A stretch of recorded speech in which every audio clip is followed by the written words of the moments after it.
का है? ऐसे मुंह फुलाए काहे बैठा है? मुझे गर्मी लग रही है माँ। ये क्या पहना दिया ये मुझे? अरे पगले, शादी है तेरी, और अगर आज नहीं सजेगा फिर कब सजेगा? और देखना, बहू को देखकर सारी गर्मी भाग जाएगी तेरी। हाँ। क्यों, वो क्या मेरे लिए एसी लेकर आएगी अपने साथ? चल पगला कहीं का। वैसे माँ, वो दहेज में एसी की बात हुई तो थी ना? अरे तेरा दिमाग तो ठीक है। बेचारी संगीता के बाबा किसान हैं, कहाँ से लाके देंगे वो तुझे एसी? एक छोटा कूलर आ रहा है, उसी में पानी भर के जितनी मर्जी चलाना, ठीक है? मुझे नहीं चाहिए कूलर। हाँ तो ठीक है, तू मुझे दे देना, मैं सोऊंगी आराम से कूलर में। उस दिन सोनू और संगीता की शादी थी। सोनू देखने में काफी हैंडसम था, तो संगीता भी कम सुंदर नहीं थी, और वो सोनू को पति के रूप में पाकर बहुत खुश थी।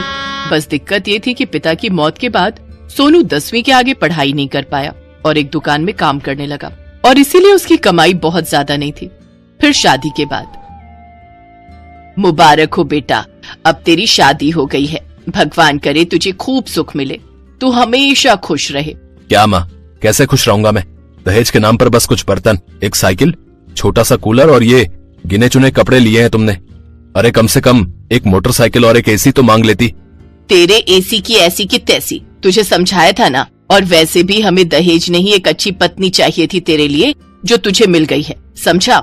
असल में सोनू जिस दुकान में काम करता था वो बहुत बड़ी दुकान थी, और वहाँ ग्राहकों के लिए कई एसी लगे हुए थे, और इसीलिए सोनू को भी एसी की आदत लग गई थी। उसकी माँ तो गर्मी झेल लेती थी, लेकिन घर आते ही सोनू की हालत खराब हो जाती थी। इसलिए वो चाहता था कि उसे दहेज में कम से कम एक एसी तो मिल ही जाए। और जब ऐसा नहीं हुआ तो वो अपनी पत्नी संगीता से नाराज रहने लगा। और फिर 1 महीने बाद, हे भगवान, पता नहीं मुझसे क्या गलती हो रही है जो ये मुझसे हमेशा नाराज रहते हैं। क्या करूं? संगीता, मैं आज थोड़ा देर से घर आऊंगा, तुम मेरे लिए खाना मत बनाना, दोस्तों के साथ बाहर ही खाऊंगा। अरे कभी इस बेचारी को भी बाहर ले जाया कर। रामकली ने डांट कर सोनू को कहा तो सोनू मुंह बनाकर वहाँ से चला गया। सोनू दहेज में एसी ना मिलने के लिए संगीता को ही जिम्मेदार मानता था। उधर बेचारी संगीता अपनी गरीबी और अपनी किस्मत को कोसती रहती थी। ऐसे ही पूरा 1 साल गुजर गया। इस बीच संगीता के पिता की मौत हो गई और फिर रामकली भी चल बसी। अब घर में सिर्फ सोनू और संगीता ही बचे थे। लेकिन असल में संगीता बिल्कुल अकेली पड़ गई थी, क्योंकि सोनू उससे ज्यादा बात नहीं करता था, जबकि संगीता उस पर अपनी जान छिड़कती थी। नाश्ता तैयार है? हाँ जी तैयार है। ठीक है, मैं नहाने जा रहा हूँ। 1 मिनट रुक जाइए, अब मैं कुएं से आपके लिए ठंडा पानी निकाल लाती हूँ। बाथरूम में बहुत गर्म पानी आ रहा होगा। अगर मेरी इतनी चिंता होती तो अपने बाबा से कहकर एक एसी ही ले आती मेरे लिए दहेज में। रहने दो, अब ये नाटक करने से कोई फायदा नहीं। संगीता पूरे दिल से सोनू के सारे काम करती थी और हर पल उसे खुश करने की कोशिश में लगी रहती थी, लेकिन सोनू उससे कभी सीधे मुंह बात भी नहीं करता था। ऐसे ही वक्त बीतता गया और फिर एक दिन जब संगीता सब्जी लेने के लिए बाजार गई तो उसने देखा कि सोनू वहाँ एक लड़की के साथ बड़े मजे से आइसक्रीम खा रहा था। संगीता चुपके से उनके पीछे आकर छुप गई और उनकी बातें ध्यान से सुनने लगी। कब तक हम ऐसे ही मिलते रहेंगे सोनू? ऐसे मतलब? हम क्या किसी से डरते हैं क्या?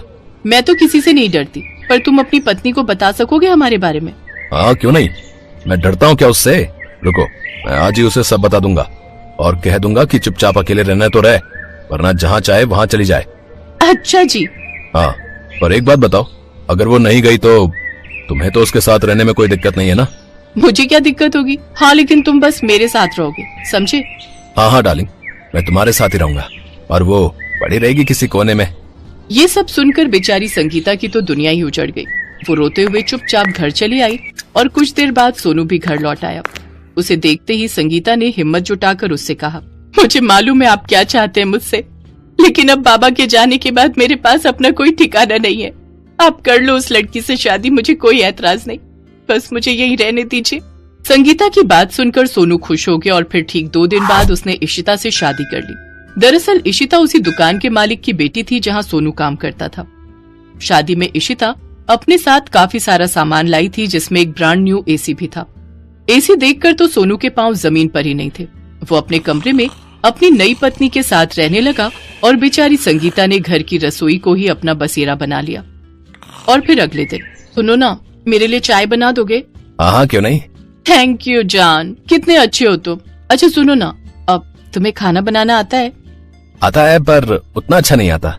पर तुम बनाओ ना खाना। हेलो मिस्टर, मैंने पहले ही बता दिया था तुम्हें, मुझे नहीं आते ये फालतू के काम। हैं? पर मुझे लगा तुम मजाक कर रही थी। अच्छा कोई बात नहीं, तो फिर मैं ही बनाता हूँ। जो सोनू कभी अपने हाथ से पानी का गिलास तक नहीं उठाता था, वो आज भीषण गर्मी में अपनी पत्नी के लिए खाना बना रहा था। ये देखकर संगीता हैरान थी, पर वो कुछ नहीं बोली। और ये हाल अब हर रोज का था। इशिता सारा दिन एसी चलाकर आराम से टीवी देखती और सोनू घर के सारे काम करता। बस सोनू को इस बात का संतोष था कि उसे रात में एसी में सोने को मिल जाता था। और फिर एक दिन ज्यादा इस्तेमाल करने की वजह से एसी खराब हो गया। सोनू, एसी खराब हो गया है, जल्दी से ठीक कराओ। बस मुझे 2 दिन का टाइम दे दो, मेरी सैलरी आते ही करवा दूंगा। अपनी फालतू की इज्जत की खातिर मेरे पापा की दुकान छोड़कर तुमने नई जगह काम किया, लेकिन रहे तुम फिर भी फटीचरी। देखो 2 दिन तो क्या, मैं 2 घंटे भी बिना एसी के नहीं रह सकती, समझे तुम? बस 2 दिन की तो बात है, थोड़ा सा एडजस्ट कर लो ना प्लीज। एडजस्ट करे मेरी जूती, मैं जा रही हूँ अपने पापा के घर। जब एसी ठीक हो जाए तब आकर ले जाना मुझे। वैसे रह तो मैं भी नहीं सकता एसी के बिना। चलो मैं भी चलता हूँ तुम्हारे साथ। कोई जरूरत नहीं है, मेरे पापा ने कोई एसी वाली धर्मशाला नहीं खोल रखी। चुपचाप रहो यहीं और जल्द से जल्द एसी ठीक करवाओ। तो इस तरह इशिता सोनू की बेइज्जती करके चली गई। रात को उसने बिना एसी के सोने की बहुत कोशिश की, लेकिन वो ठीक से सो नहीं पा रहा था। और फिर थोड़ी देर बाद अचानक ही उसकी आंख लग गई।